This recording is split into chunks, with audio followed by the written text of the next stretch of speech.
nous vous embarquons dans une zone turbulente. Ici, chaque mot compte, chaque histoire inspire. Bienvenue dans Asuka Show. Asuka Show, la vérité sur scène.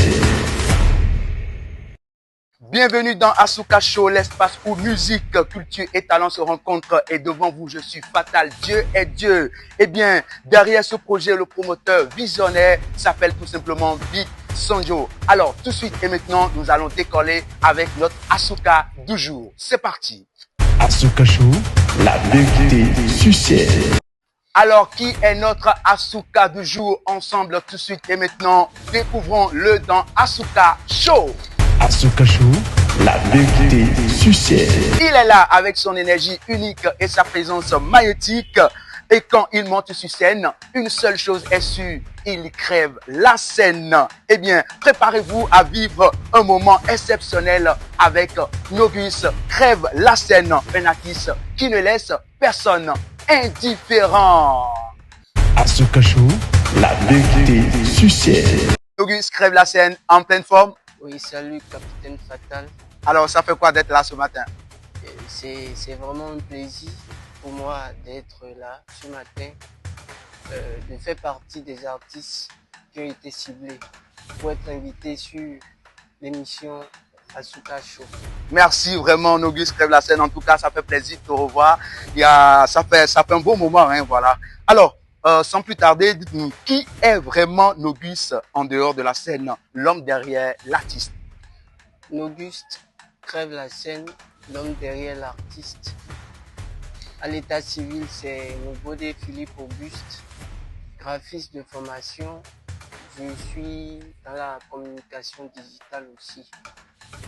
Ton surnom Crève la scène, c'est fort, hein? Alors, dites-nous, que représente-t-il pour toi? Au fait, Crève la scène, déjà, pour moi, c'est mon identité parmi le lot des artistes béninois. En même temps, je ne sais pas si tu as eu l'occasion de me voir sur scène une fois, la façon dont je dégaine sur scène. Ça veut dire que ça bouge. C'est le feu quand Nogus crève la scène. Ouais. Et sur scène, c'est le feu. Écoutez-le très bien. Ah, attention. Donc, la façon dont ça dégaine, ça crève. Partout, sol, quoi. Ouais, partout. Oh, Sur j'aime les ça. feux et tout. Je n'aime ça. Ouais, voilà, c'est ça qui fait que... Super, super.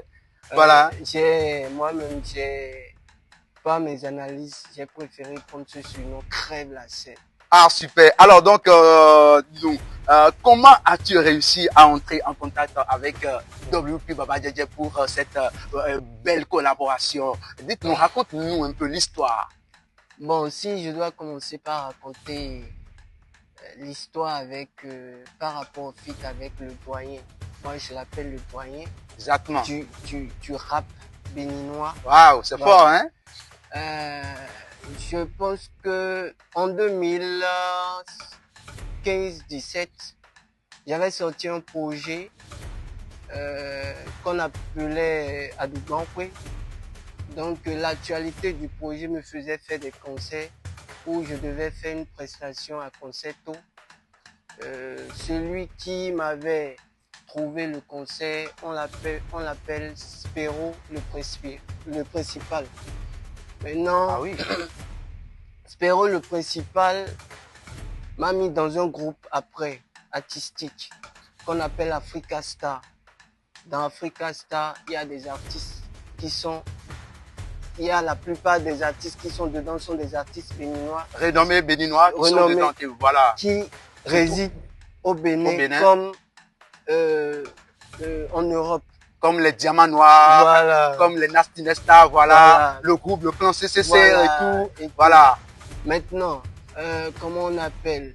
C'est là, j'ai eu le contact de WP. Justement. En ce temps, il était en Belgique. Ok. Donc, on a commencé par parler du projet. Il y avait un cachet à payer et tout. Et puis, rapidement, les trucs se sont passés. Finalement, on a fait ce feat-là 8 mois après que le projet a démarré parce qu'il devait descendre. 8 mois après d'avoir pris contact avec lui? Oui, parce qu'il devait descendre ici au Bénin et on allait profiter parce que je voulais pas, parce qu'il y avait une possibilité que de là-bas, qu'il pose sa voix, qu'il renvoie ici pour qu'on taffe, pour que moi je puisse poser moi mon couplet. Mais on a voulu attendre qu'il soit là pour qu'on fasse les choses vraiment ensemble. Donc c'est ça qui a donné